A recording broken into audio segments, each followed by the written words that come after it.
21 Juli 1969. Sebuah momen bersejarah bagi umat manusia, yaitu pendaratan manusia pertama di bulan. Tentu saja, pendaratan manusia pertama di bulan merupakan sebuah pencapaian baru bagi umat manusia. Karena, sebelumnya, hal itu mungkin terlihat mustahil, melihat bagaimana sulitnya untuk pergi ke luar angkasa. Bahkan, jarak yang ditempuh astronot dari bumi dan bulan juga tidak dekat, yaitu sekitar 384.000 km. Dan juga ditambah kemungkinan buruk yang terjadi selama perjalanan yang jauh tersebut. Apalagi pada tahun tersebut, teknologi manusia juga tidak secanggih zaman sekarang, sehingga pada tahun tersebut sangatlah tidak mungkin untuk menjelajah alam semesta. Tentunya, hal tersebut membuat keberhasilan pendaratan manusia di bulan ini merupakan hal terbesar selama peradaban manusia. Tetapi, mengapa hingga sekarang masih tidak ada lagi proyek perjalanan manusia ke bulan? Apa yang terjadi? Apalagi dengan teknologi yang sudah secanggih sekarang, bukannya perjalanan ke bulan merupakan hal yang mudah ya? Tanpa perlu basa-basi lagi, mari kita bahas. It's one small step for man, one giant leap for mankind. Sebelum membahas mengapa NASA tidak mengirim manusia lagi ke bulan, mari kita bahas dulu alasan NASA mengirim orang ke bulan.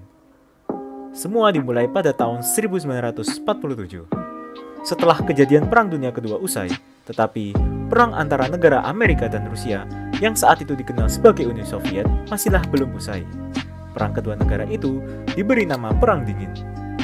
Perang Dingin berbeda dengan perang yang kita kenal. Jika biasanya saat Perang Dunia saling beradu kekuatan dengan senjata perang. Tetapi Perang Dingin merupakan perang yang tidak melibatkan senjata, melainkan perang dengan cara lain seperti lomba teknologi, propaganda, dan pengaruh global, atau disebut juga proxy war. Selama Perang Dingin, Uni Soviet berhasil unggul dari Amerika Serikat berkat meluncurkan pesawat luar angkasa tanpa awak ke bulan. Tetapi, sebelum salah satu pesawat luar angkasa berhasil mencapai bulan, Uni Soviet sebelumnya sudah berkali-kali mencoba meluncurkan pesawat luar angkasa ke bulan yang hasilnya selalu gagal. Dimulai dengan pesawat Uni Soviet yang diberi nama Sputnik 1, yang dimana berhasil mengorbit bumi selama 96 menit sebelum jatuh kembali ke atmosfer bumi. Lalu, setelah pesawat Sputnik 1, Uni Soviet mengembangkan kekurangan yang ada pada Sputnik 1 pada pesawat luar angkasanya, yaitu Sputnik 2. Pada Sputnik 2, Uni Soviet mulai menguji coba memasukkan makhluk hidup di dalam pesawat, yaitu seekor anjing yang bernama Laika. Tetapi sayangnya, anjing tersebut meninggal tidak lama setelah memasuki atmosfer, dikarenakan overheat pada kabin pesawat. Setelah kegagalan dari Sputnik 2, tentu saja Uni Soviet tidak berhenti sampai Sputnik 2. Setelah Sputnik 2, Uni Soviet terus melakukan misi Sputnik lainnya dengan tujuan uji coba pada sistem pendukung kehidupan dan prosedur kembali.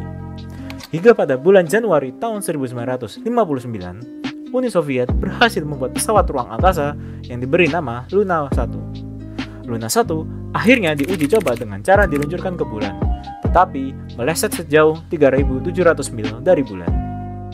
Setelah kegagalan Luna 1, Uni Soviet mencoba lagi memperbaiki kekurangan pada Luna 1. Hingga pada tanggal 12 September 1959, akhirnya Uni Soviet membuat pesawat luar angkasa yang kedua yang diberi nama Luna 2. Pada Luna 2, akhirnya Uni Soviet berhasil menabrakkan pesawat Luna 2 tepat pada bulan, sehingga hal tersebut merupakan keberhasilan dari Uni Soviet.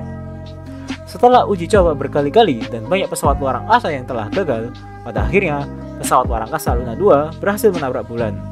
Tentunya, hal ini merupakan langkah awal dari misi mengirim manusia ke bulan. Setelah berita Uni Soviet menyebar hingga terdengar hingga Amerika Serikat, tentu saja Amerika Serikat merasa tersaingi dengan keberhasilan Uni Soviet. Hingga akhirnya NASA meluncurkan misi Apollo dengan tujuan membawa manusia ke bulan.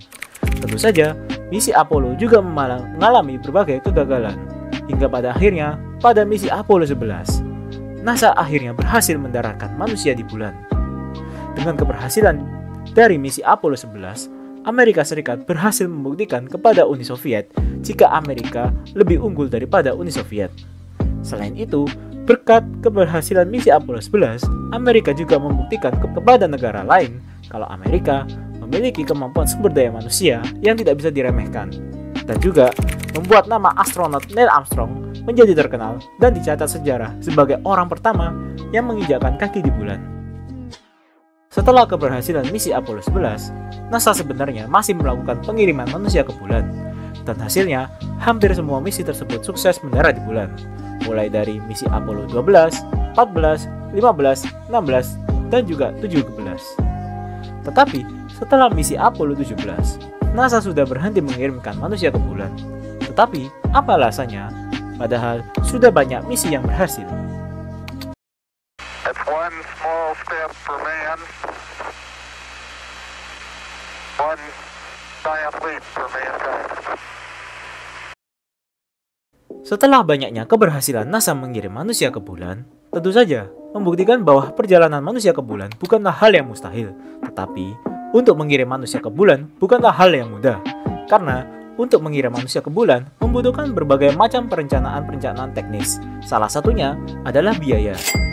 Seperti pada misi Apollo 11 pada tahun 1969, yang dimana pada misi tersebut NASA menghabiskan biaya sebesar 175 miliar dolar.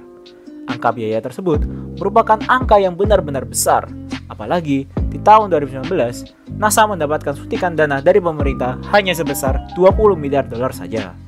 Jika kita bandingkan dengan APBN negara Indonesia pada tahun 2022 yang hanya 28 miliar dolar yang bahkan tidak dapat membiayai pengiriman manusia ke bulan.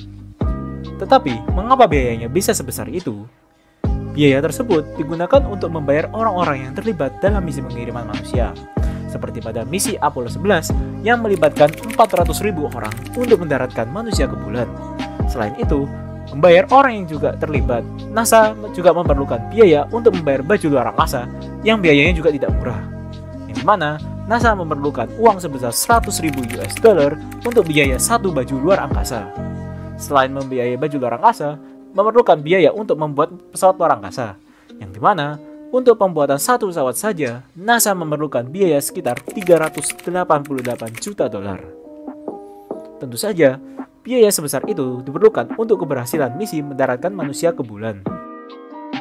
Dikarenakan biaya sebesar itulah yang menyebabkan negara mempertimbangkan lagi untuk mengirim manusia ke bulan. Karena biaya sebesar itu masih bisa digunakan untuk kepentingan lain. Apalagi hingga saat ini masih belum ada kepentingan mendesak untuk mengirim manusia ke bulan. Berbeda dengan tahun 1969 yang dimana tujuan Amerika mengirim manusia ke bulan adalah untuk memenangkan perang dingin dengan Rusia atau Uni Soviet. That's one small step for man,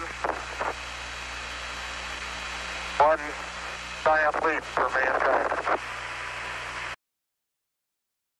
Mengirim manusia ke bulan tentu bukanlah hal yang mudah dan murah. Dengan anggaran negara yang terbatas, tentu saja banyak kepentingan negara yang lebih penting daripada mengirim manusia ke bulan. Jadi, menurut kalian, apakah kita akan melihat lagi misi pengiriman manusia ke bulan? Atau mungkin kita akan melihat misi pengiriman manusia ke planet yang lebih jauh di alam semesta kita? Silahkan tulis pendapat kalian di kolom komentar ya. Jangan lupa like dan subscribe channel ini ya. Sampai jumpa di video selanjutnya. Bye-bye.